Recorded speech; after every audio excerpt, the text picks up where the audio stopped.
कौन सा इंसान पैदा होके बड़ा ऐसा नहीं हो सकता। बड़ा हुआ छोटा हुआ, बड़ा हुआ छोटा नहीं हो सकता। आपने ऐसी बहुत सारी फिल्में देखी है जहां पे आप कहते हैं यार इस एक्टर की परफॉर्मेंस मुझे पसंद नहीं आई। फिल्म हटा देते हैं, फिल्म की स्टोरी की बात नहीं हो रही, फिल्म मेकिंग की बात नहीं हो रही, मैं अभी सिर्फ एक इंडिविजुअल या 2-4 एक्टर्स की बात कर रहा हूं जो आपको शायद नहीं पसंद आया होगा। उसका रीजन क्या हो सकता है? ये बोल देना कि वो एक खराब एक्टिंग है, ये बहुत ही एक जनरल टर्म है कि इसकी एक्टिंग खराब है। मैं पूछ रहा हूं क्या खराब है? मैंने पूछा कि क्या खराब है, आपने बोला एक्सप्रेसिव नहीं है। मैंने बोला ठीक है, एक्सप्रेसिव कहां से नहीं है? आवाज से नहीं है, बॉडी से नहीं है, आंखों से नहीं है, चेहरे से नहीं है, कहां से एक्सप्रेसिव नहीं है? क्या नहीं कर पा रहा है वो? इमोशन पोर्ट्रे, किसके इमोशन पोर्ट्रे नहीं कर पा रहा है? कैरेक्टर के। तो उसका प्रॉब्लम कहां पे आ रहा है? उसका प्रॉब्लम है कैरेक्टर मेकिंग में। अब इसको थोड़ा डिकोड करते हैं। तुम सब अपनी अपनी लाइफ जी के यहां तक आज जहां तुम बैठे हो, तुमने एक जीवन जी रखा है। किसी का 20 साल का होगा, किसी का 21 का, किसी का 30 का, किसी का 35 का, किसी का 40 का। सबके अपने अपने लाइफ के एक्सपीरियंसेस हैं। बहुत कुछ देखा है, जाना है, समझा है, थोड़ा जाना है, ज्यादा जाना है, दैट डजंट मैटर। बट एक जीवन जी के आ रहे हैं और उसके बाद आज हम यहां बैठे हैं। आज जो आपका किरदार है, आज जो आपका कैरेक्टर है, वो आज ऐसा क्यों है? क्योंकि उसने पहले ऐसा जीवन जिया है, इसकी वजह से आज ऐसा है।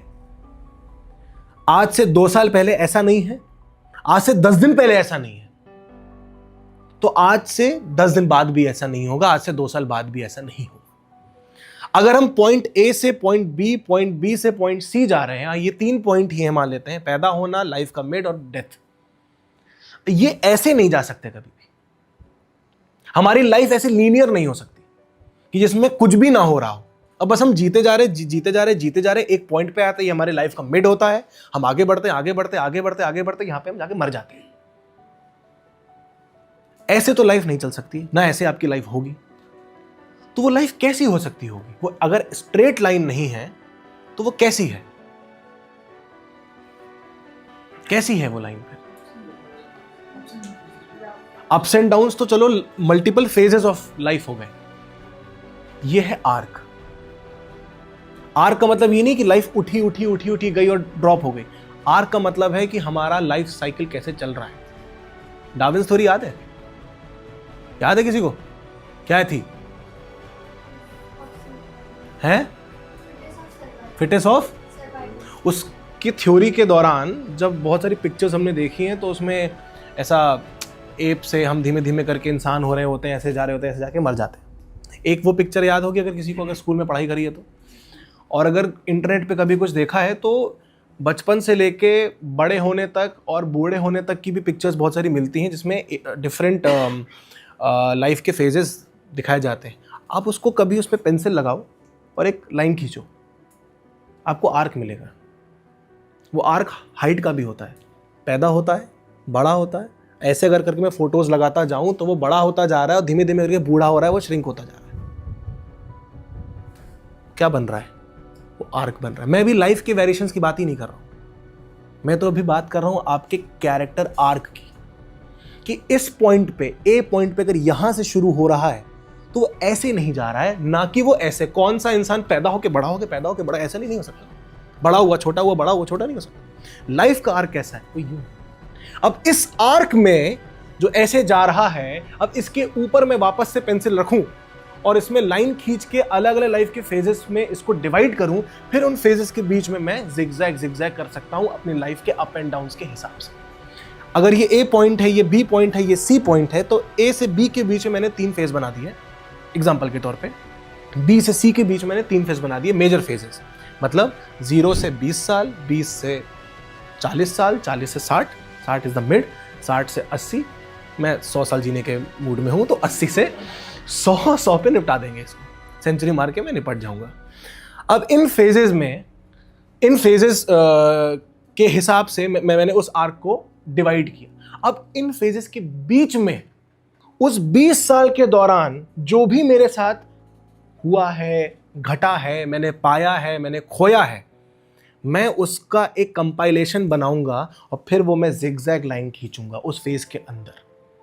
तो अगर डायग्राम बनता है, वो कैसा बन रहा है? ये आर्क गया, आर्क के फेजेस डिवाइड हुए, इन फेजेस के बीच में जो मैंने 0 से 20, 20 से 40 किया था, उसमें 20 साल में जो मेजर इवेंट्स हुए हैं, अच्छे बुरे, इमोशंस के हिसाब से, सेंसेशंस के हिसाब से, गोल्स के हिसाब से, अचीवमेंट्स, इन सब के हिसाब से मैं उस आर्क के अंदर एक डायग्राम क्रिएट करूंगा जो कि जिगजैग हो सकता है कि 0 से 20 के बीच में मेरी लाइफ उठना शुरू होती है।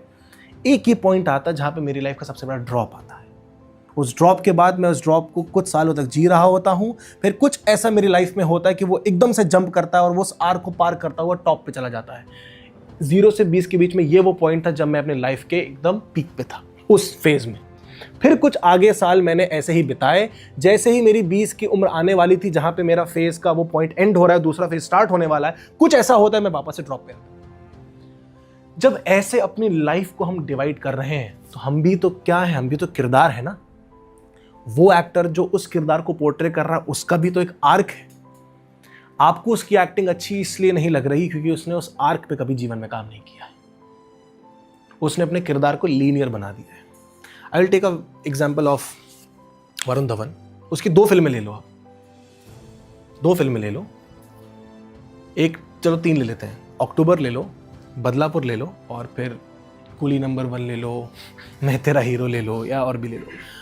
माना कि उन फिल्मों में बहुत तोड़ एक्टिंग की रिक्वायरमेंट नहीं है, माना कि वो फिल्में बहुत ज़्यादा मसाले वाली हैं, पर एक्टिंग तो करनी है ना। ऐसा तो नहीं कि वो करनी ही नहीं है।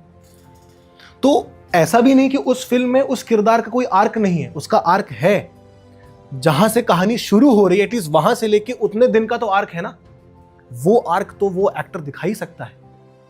अब ये 2 फिल्में क्यों अच्छी चली नहीं चली डजंट मैटर, बट इसमें हम ये बोल सकते हैं कि वरुण धवन ने काम अच्छा किया है, इससे काफी बेहतर काम किया है बदलापुर और अक्टूबर में।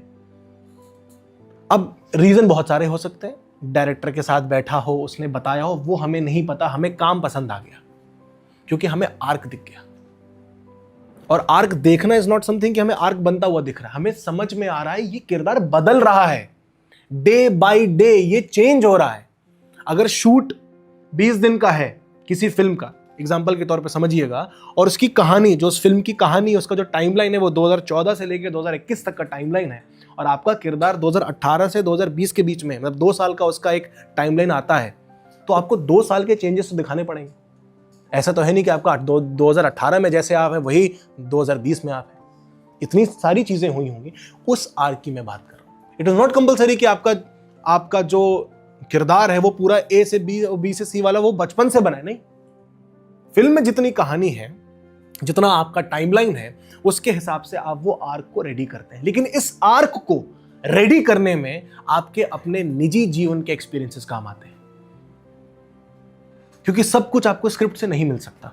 आपको एक अच्छी खासी जानकारी मिल सकती है, पर उस किरदार को बनाने के लिए आप स्क्रिप्ट से खाली इंफॉर्मेशन निकाल सकते हैं। प्रोसेस आपका है, एक्सपीरियंसेस आपके हैं, तजुर्बा आपका है, और वो जो तजुर्बा है उसमें सिर्फ ऑब्जर्वेशन नहीं आ रही, उसमें जो मैं जीवन जी रहा हूं वो नहीं आ रहा है। उसमें आ रहा है मैं जब अपना जीवन जी रहा हूं तो क्या मुझे इमोशंस की समझ है, क्या मैं अपने अंदर के भावों के साथ बैठ रहा हूं, उस भाव को समझ रहा हूं, उस भाव को तोड़ रहा हूं, उसकी अलग अलग लेयर्स को समझ रहा हूं कि नहीं समझ रहा हूं, और जो भाव मैं महसूस कर पा रहा हूं क्या वही भाव मुझे बाहर की दुनिया में दिख रहा है। अगर ये सारी चीजें हमारी लाइफ से मिसिंग है तो इमोशनल इंटेलिजेंस शून्य है।